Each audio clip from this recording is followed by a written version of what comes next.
What's that one? What? That one there, on your arm. Oh, well, it's a tattoo. I got that removed. Don't tell me. Don't tell me. Mother.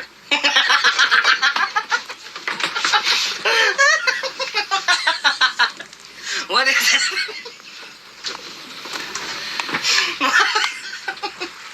Mr. Hooper, that's the U.S.S. Indianapolis.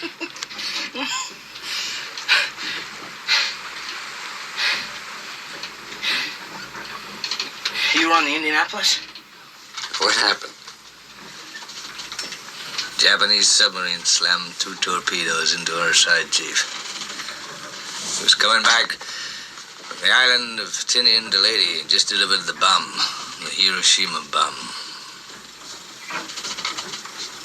1,100 men went into the water. The vessel went down in 12 minutes.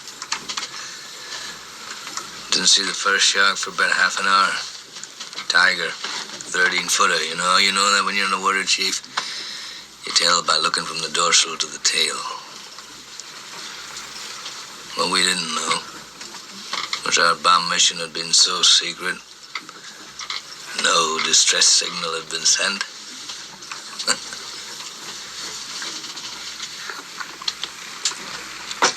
They didn't even list us overdue for a week. Very first light, Chief. Sharks come cruising. So we formed ourselves into tight groups. It's kind of like old squares in a battle, like you see in a calendar, like the Battle of Waterloo, and the idea was, shark comes to the nearest man, that man he start pounding and hollering and screaming. Sometimes the shark would go away. Sometimes he wouldn't go away. Sometimes that shark, he looks right into you, right into your eyes. You know the thing about a shark, he's got lifeless eyes, black eyes, like a doll's eyes. When he comes at you, he doesn't seem to be living until he bites you. And those black eyes roll over white, and then you hear that terrible high-pitched screaming. The ocean turns red, and in spite of all the pounding and the hollering, they all come in and they rip you to pieces.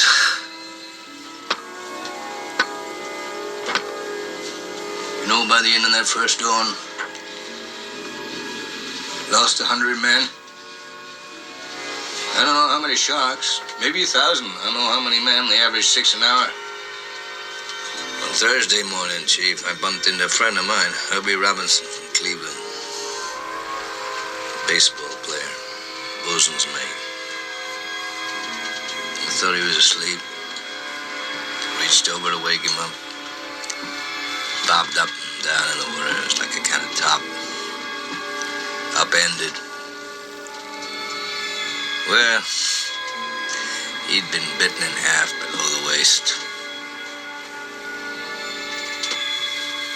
Noon the 5th day, Mr. Hooper, Lockheed Ventura. So he swung in low and he saw us too. A young pilot, a lot younger than Mr. Hooper anyway. He saw us and he come in low, and 3 hours later, a big fat PBY comes down and started to pick us up.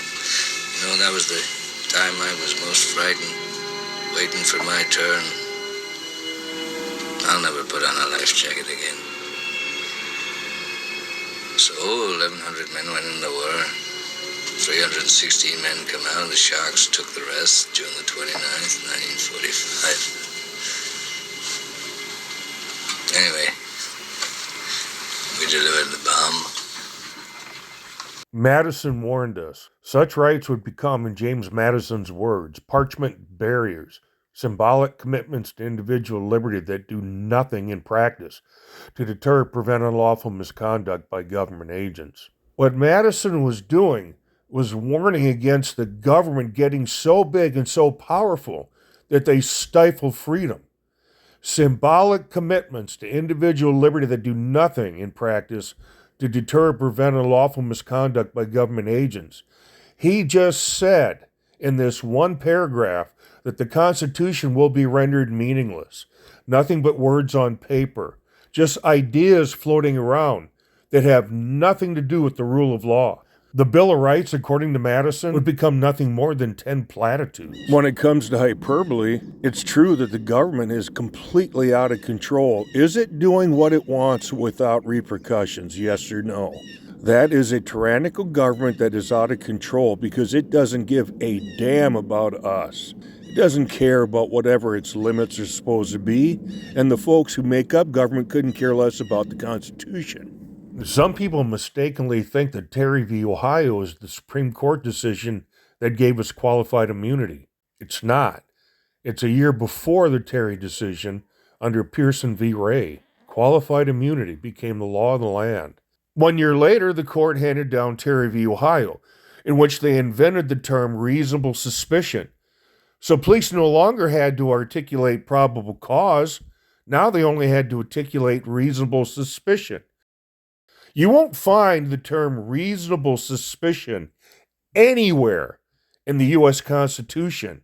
On the other hand, probable cause, well, that's the term that's actually found in the Bill of Rights. Now, under Terry v. Ohio, there's one last thing that I want you to look at.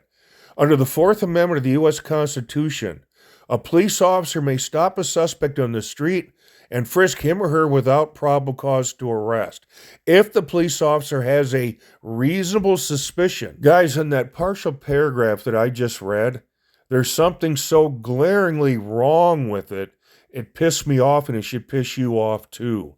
Now, I like to ask challenge questions, so here's the challenge question.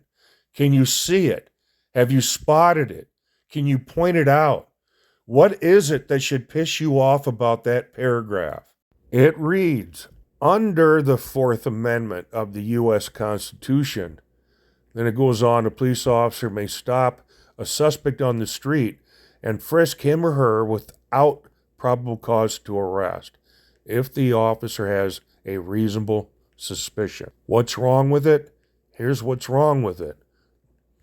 It should not read under the Fourth Amendment of the U.S. Constitution. Here's how it should read. It's not under the Fourth Amendment, which, if you look at that in plain language, it suggests that reasonable suspicion is found in the Fourth Amendment. It's not under the Fourth Amendment. It's not according to the Fourth Amendment. It's not in compliance with the Fourth Amendment, because what the court did in essence was they wiped out probable cause as the standard to arrest and replaced it with something totally nebulous like reasonable suspicion. And police are arresting people on reasonable suspicion alone. That's assuming they can actually articulate reasonable suspicion of a specific crime. And how are they doing it? Well, they're going after ID. And in stop and ID states, that's exactly what they can do. If they believe they have reasonable articulable suspicion, they can demand ID, and if you don't produce it, you get arrested for not providing ID. So they figured out how to make arrests on reasonable suspicion alone. Reasonable suspicion, if it's the catalyst for the detention, they're making those arrests, not by virtue of probable cause, because essentially what they've done is they've created probable cause off the back of reasonable suspicion. But how many times do we see officers make arrests where they claim there's reasonable suspicion when in fact there's no reasonable suspicion and there's sure as hell no probable cause? We got a call, therefore you're suspicious, and I get to demand your ID, you're under arrest if you don't provide it. They're making arrests for nothing and claiming that it's being made under reasonable suspicion. And until the public pulls their collective heads out of their ass and learn their rights, this is going to happen time and time again. The Supreme Court handed law enforcement two gifts: qualified immunity, which they invented, and Terry v. Ohio, the reasonable suspicion standard, which they likewise invented from whole cloth. Qualified immunity, police are no longer held accountable, and Terry v. Ohio basically handed law enforcement the gift of being able to make arrests with nothing. No probable cause, no reasonable suspicion. At best, they will abuse or misapply reasonable suspicion to make a false arrest. This loss of freedom is the connection I'm trying to make to those sailors from the U.S.S. Indianapolis, the ones who were eaten alive by sharks, went out of their minds from thirst. They ended up drinking salt water because they were so thirsty. They would turn on one another, being out of their mind, and kill one another. That's not what they died for. They didn't die so the police could be held unaccountable. They didn't die so police could have no standard to make an arrest. They didn't die for this jackass. Constitutionally protected I don't activity. care if you explain it to me or not. Safeguarded by the First Amendment. It's Okay. freedom of speech, freedom of religion, and freedom of assembly on a traditional public forum. The steps of City Hall. Correct. I'm not begging for You got money. your ID? I'm not begging for money. Okay. You got your ID. Do I need to show you my ID? You need to show me your ID. Yes, sir. Or what? You're going to jail. What Doesn't is- matter if you commit a crime or not. You have to identify in reference to a complaint. Even though I've explained to you that I'm engaged in You don't need to- constitutionally protected. You don't need to explain anything to me because I literally don't care.